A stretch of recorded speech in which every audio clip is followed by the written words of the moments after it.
जब भक्त दूसरे भक्त से मिलता तो परम आनंदित हो उठता है। तो नारद जी से कहा भैया आप क्यों आनंदित नहीं हो?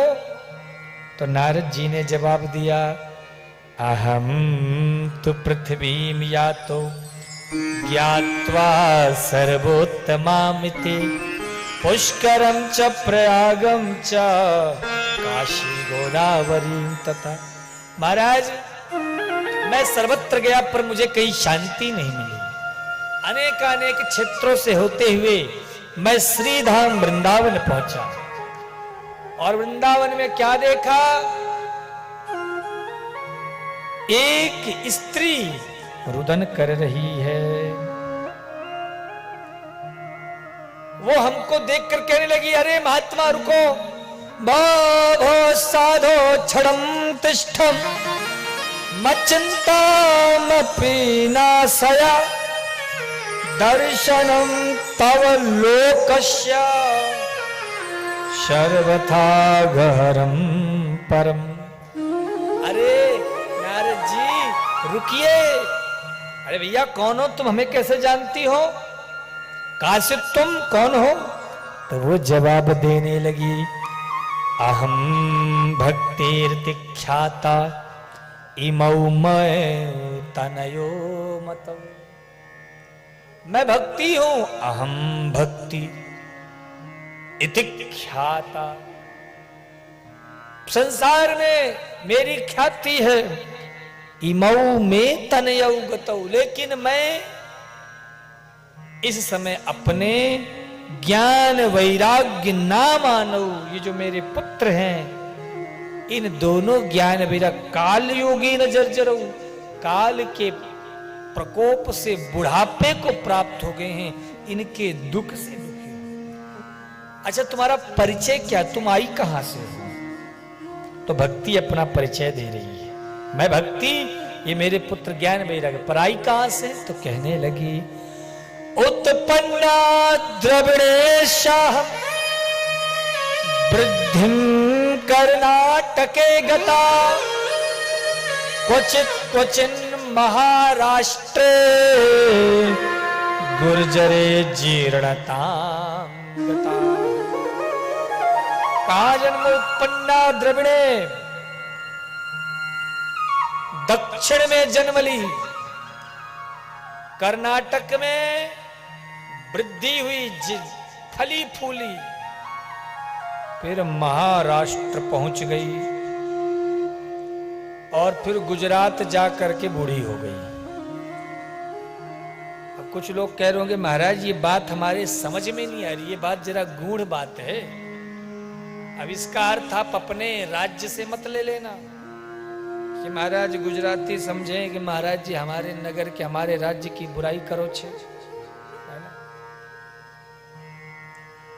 या महाराष्ट्रियन कह दें, औरंगाबाद महाराष्ट्र से भी हमारी कथा में पधारे हैं। कौन है औरंगाबाद वाले भक्त, कौन है? औरंगाबाद है ना? अच्छा आप पधारे हैं महाराष्ट्र से।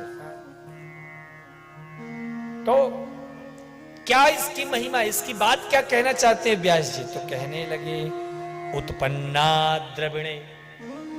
ये द्रविण क्या है? बोले ये जो हृदय प्रदेश है ना, हमारा हृदय, ये ही द्रवीभूत हो जाता है जब भक्ति कब प्रकट होती। भक्ति रहती कहां है पता है? भक्ति का जन्म कहां है? हृदय में।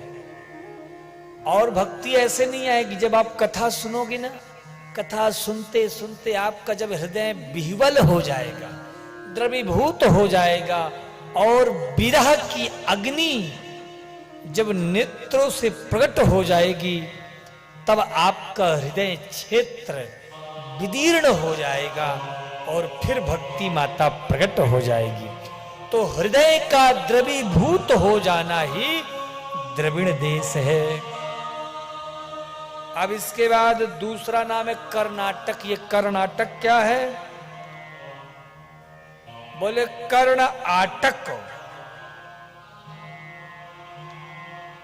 कर्ण कहते हैं कान को, और कर्नाटक अर्थात दरवाजा। तो जब भक्ति का प्रवेश होता है तो ये जो हमारे कर्ण के जो फाटक है ना, ये जो आटक हैं, ये जो बंद पड़े हैं बरसों से, हाय मेरा इसमें लगे हैं, ये जब द्रविड़ देश में भक्ति प्रकट होती है तो ये कर्णाटक, ये जो दरवाजा है ये खुल जाता है, और जैसे दरवाजा खुलता है भगवान की कथा कान में जाती है तो भक्ति ताता थैया करते हुए नृत्य करने लग जाती है। अब तीसरा आया महाराष्ट्र। ये महाराष्ट्र क्या है?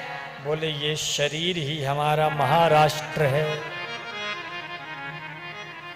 हाँ, महाराष्ट्र में कुचिन महाराष्ट्रम, कहीं तो बड़ा भजन होता है और कहीं महाराज बड़ा अपमान भी होता है। विचार करो, जिस मुख से हम भजन करते हैं उसी मुख से फिर महाराज हम निंदा बुराई भी करते हैं। जिस हाथ से ताली बजाकर हम कीर्तन में ठुमका लगा के नाचते हैं उसी से फिर हम पाप और अधर्म भी कर बैठते हैं। तो बोले कहीं कहीं सम्मान और कहीं कहीं अपमान। और चौथा या गुजरात। भैया ये गुजरात क्या है? तो कहने लगे, बोले ये गुजरात वो गुजरात है, बोले जिसकी रात भगवान के भजन के बिना गुजर जाए वही गुजरात है। तो जिसका जो है महाराज शरीर, जिसकी रात्रि बिना भजन के गुजरेगी, कहते यान शाम तस्य भूतानाम तस्याम जागृति संयमी। सारी दुनिया जब सोती है तब संयमी पुरुष भजन करता है, साधना करता है। यहां महाराज जो कामी पुरुष होता है वो रात्रि इंतजार करता है विषय भोग के लिए, और जो भक्तिवान पुरुष होता है वो जब रात्रि आती तो कहता आहा क्या शांति है, अब तो हम भगवान का भजन करेंगे।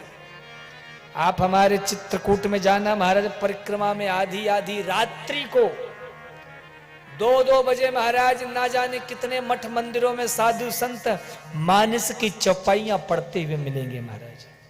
100-100 साल 200-200 सालों से महाराज केवल मानस की चौपाइयां निरंतर अखंड रामायण क्यों करते भाई? दर्शन किया कि नहीं किया? हम लोग कभी कभी जब सेवा की भावना से जाते हैं रात्रि को 2-2 बजे, कई बार जैसे भाव आता है कि चलो बड़ी ठंडी है आज, चलो कंबल शॉल या कुछ स्वेटर इत्यादि बांट आए, तब दिन में जाएंगे तो भीड़ लग जाएगी और जिनको जरूरत है उनको मिलेगा नहीं, तो रात्रि को 2-2 बजे निकलते हैं महाराज, और बिना किसी हो हल्ला के। महाराज जब जाते हैं तो मैंने अपनी आंखों से देखा है रात्रि के 1:30 बजे 2 बजे उसी प्रकार से वो साधु संत भजन कर रहे होते हैं, और वही सेवा है। और यही सेवा का फल है कि जो सेवा का गवाह केवल हमारे सरकार कामता नाथ जी हैं। सेवा 2 प्रकार से होती है, एक तो दुनिया को जो दिखा दिखा के की जा भैया हमने ये किया हमने ये किया, और दूसरी सेवा जो केवल हमारे राम जी जाने। हालांकि हमारे कई भगत लोग हमको कहते हैं गुरु जी आप इतने सारे कार्य करते हैं, थोड़ा उसके वीडियो बनवा लिया करो ताकि हम भी देख सकें। तो हमें बड़ा संकोच होता है, फिर भी महाराज कई बार हम कोशिश करते हैं कि वीडियो बन जाए, ठीक है, लेकिन फिर भी कम ही हमारा ध्यान रहता है। लेकिन लोग प्रेरित हो इसके लिए थोड़ा बहुत कभी कभी, तो कुछ शायद रात्रि के भी वीडियो पड़े होंगे, जब 1-1 बजे भरी ठंड में दिसंबर जनवरी के महीने में जब महाराज परिक्रमा में जाते हैं तब। तो जब सारी दुनिया सोती है तब संयमी पुरुष साधना करता है, तो जिसकी रात भगवान के भजन के बिना गुजर जाए वही गुजरात है। तो भक्ति कहने लगी अब मैं यहां नहीं रह सकती हूं, क्यों? क्योंकि मैं बहुत परेशान हो गई। तो अब क्या करी? बोले मैं वृंदावन आ गई। वृंदावन में मैं तो ठीक हो गई, लेकिन मेरे पुत्र ज्यों का त्यों हैं, तो मैंने भी विचार कर लिया है कि अब मैं भारत को त्याग दूंगी। क्या करूंगी? इदम स्थानम परित्यज्य विदेशम तो गम्यते मया, अब मैं ये स्थान को त्याग दूंगा और विदेश चली जाऊंगी, भारत में अब नहीं रहना है। भारत किसे कहते हैं? बोले जहां के समस्त जीव जंतु प्राणी मनुष्य सदैव भक्ति में रत रहते हैं, वही भारत है। और माता से कहने लगे, माता अगर आप यहां चले जाएंगे तो भारत कैसे रहेगा?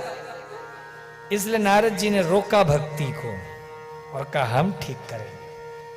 तो जो भी उनकी झोली में दवाइयां थी, एलोपैथिक, होम्योपैथिक, आयुर्वेदिक, सब ट्राई कर डाली, लेकिन मरीज थोड़ा सीरियस था, ठीक नहीं हुआ। खूब गीता पाठ सुनाए, गीता पाठेर मुहुर मुहुर, फिर भी देखा अभी भी बात नहीं बन रही, तो स्वयं पूछ लिया। तब आकाशवाणी हो गई, हे देवर्षि नारद जी, आप जिसके लिए प्रयासरत है ना, इसके लिए सत्कर्म करो। नारद जी खूब संतों के पास गए, सबसे पूछा, कहीं कोई उनके लिए प्रत्युत्तर सही उत्तर नहीं मिला। तब नारद जी बोले, आज मैं विशालापुरी बद्रीनाथ धाम आया और हे सनत कुमार संतों, आज मुझे आपके दर्शन हुए, बताइए इसका कोई इलाज है? सनत कुमार ने कहा, देखो थोड़ा ठंडी ठंडी जल को पियो, सांस लो, हमारे पास इलाज है। क्या है? श्रीमद् भागवती वार्ता, भागवत से मुक्ति संभव है। बोले महाराज भागवत से कैसे? बोले ये बताओ, कई बार ऐसा होता है कि हम बड़े प्रयास करते हैं, बड़े बड़े ऑपरेशन कराते हैं, और कोई अपने पड़ोस में कोई वैद्य मिल जाता, एक तो वो गोली खिलाता है महाराज बांट करके सिलबट्टे से, और मरीज ठीक हो जाता है। एक व्यक्ति को लकवा था महाराज, बंबई तक में गया, ऑपरेशन करवाया, सच्ची बात बता रहा हूं, छत्तीसगढ़ की बात है। बेचारा 5 साल से एक साइड का पूरा शरीर उसका परेशान, सब ग्रस्त। उसने बताया, बोले गुरुजी एक दिन मैं जा रहा था, अचानक मुझे एक वैद्य मिला, मैंने बताया, उसने दूसरे दिन मुझे एक बूटी पीस करके गोली बना के दी, 2 दिन में ही ठीक, और 1 महीने में पूरी तरह शरीर के सारे अंग काम करने लगे, सारे ब्लॉकेज खुल गए और बढ़िया से दौड़ने धूपने लग गया। जिसके पीछे लाखों रुपए खर्च किया। आपको बता दूं, हमारे चित्रकूट में ऐसे भरे पड़े संत हैं। एक सज्जन जी थे, मैं सच्ची बात बता रहा हूं, महाराज उड़ीसा के, उनके एक पैर में बड़ा प्रॉब्लम, वो चलते थे दर्द होता था, खूब महाराज उन्होंने इलाज करवाया, खूब महाराज वो क्या बोलते उसको, वो जहां वो क्या बोलते उसको, जो मसाज किया जाता है जिससे पॉइंट दबाते हैं, फिजियोथेरेपी, वो खूब थेरेपी कराई महाराज, खूब सारी थेरेपी हुई, खूब इलाज करवाया, खूब मसाज करवाया, खूब बड़े बड़े डॉक्टर के पास गए, ठीक है नहीं। एक दिन चित्रकूट आए थे, किसी सज्जन से पता चला, तो हम महाराज यहाँ पता नहीं, वो भगत जी लेके गए हमको यहाँ से 40-50 किलोमीटर दूर, ये मानिकपुर वाले रोड पे, और वहां से महाराज फिर एक कच्ची पगडंडी से 2-4-5 किलोमीटर अंदर, फिर वहां से महाराज पैदल, वहां से तो गाड़ी भी नहीं जा रही थी, फिर पैदल गए वहां से, फिर महाराज वहां से कहां से एक बाबा जी मिले, प्रेम से हमने आग्रह किया कि बाबा जी ऐसी समस्या, उन्होंने पता नहीं क्या दिया, एक जड़ी, और उसको बांध लिए। ज्यादा से ज्यादा महाराज 1-1.5 महीने बाद उनका फोन आता है, गुरुजी अब तो मैं दौड़ रहा हूं। और ये जो मैं बात बता रहा हूं, ये ऐसी नहीं बता रहा हूं, वो भगत जी अभी इस भागवत में आएंगे भी, मैं आपको उनको डायरेक्ट मिलवा भी दूंगा। तो ऐसे हमारे चित्रकूट में 1-2 संत नहीं है, सैकड़ों संत हैं। हमारे यहाँ खुद ही महाराज ऐसे कई विप्र बैठे जो पता नहीं क्या क्या जड़ी बूटियां जानते हैं महाराज, क्यों बड़े बड़े संतों की, साधुओं की जाकर सेवा करते हैं और वहां से उस बूटी का ज्ञान लेके आ जाते हैं। तो ये चित्रकूट के ये जो पर्वत है, ये समस्त औषधियों का समूह है। यहाँ बड़ी सुंदर सुंदर औषधियां चित्रकूट पहाड़ में मिल जाएगी, यहाँ आसपास के जंगलों में मिल जाएगी। यहाँ साधु संत जाते तोड़ के लाते हैं और महाराज उसका उपयोग करते हैं और लोग उससे ठीक भी हो जाते हैं। तो सनकादिक मुनियों ने कहा, बोले इतना परेशान न हो, भागवत करो। तो श्री हरिद्वार की पावन भूमि पे भागवत की कथा रखी, मुख्य श्रोता नारद जी बने और जब नारद जी मुख्य श्रोता बने, 7 दिन की कथा चली। 7 दिन की कथा के प्रभाव से भक्ति माता वहीं पर तुरंत आनंदित होकर प्रकट हो गई। भक्ति देवी के कष्ट की निवृत्ति हुई, ज्ञान वैराग्य प्रकट हो गए तरुण देह में, उनका बुढ़ापा दूर हुआ, नारद जी के मन का संदेह चला गया और भक्ति माता आनंदित होकर वहां नृत्य करने लगी। नारद जी की स्तुति करती हैं, जयति जगति मायाम यस्य काया धवस्ते वचन रचन मेकम केवलम चाकलैया ध्रुव पदमपि यातो यत्कृपातो ध्रुवोयम शकल कुशल पात्रम ब्रह्मपुत्रम नतोष। खूब स्तुति, नारद जी आपकी जय हो जय हो जय हो। अरे आपका ही शरण पकड़कर ध्रुव प्रहलाद जैसों ने भी कल्याण पा लिया, तो हमारा कल्याण कैसे नहीं होगा। खूब स्तुति की। अब महाराज सब लोग चले गए। जब नारद जी अकेले बैठे थे तो पूछ लिया, महाराज ये दवाई और कौन कौन सी बीमारी में काम करेगा? इस दवाई से सर दर्द ही ठीक होगा या कमर का और पैर का भी दर्द ठीक हो जाएगा? तो सनकादिक मुनि मुस्कुराए, बोले सुनो,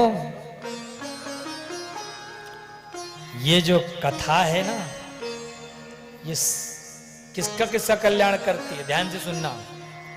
ये मानवा पाप कृतस्तु सर्वदा सदा दुराचार रता विमार्गगा क्रोधाग्निदग्धा कुटिलाश्च कामिनः सप्ताह यज्ञेन कलौ पुनन्ति ते शक्तेन हीना पितृमातृ दूषकास् तृष्णा कुलाश्चाश्रम धर्म वर्जिता ये दाम्भिका मत्सरिणोऽपि हिंसका सप्ताह यज्ञेन कलौ पुनन्ति ते।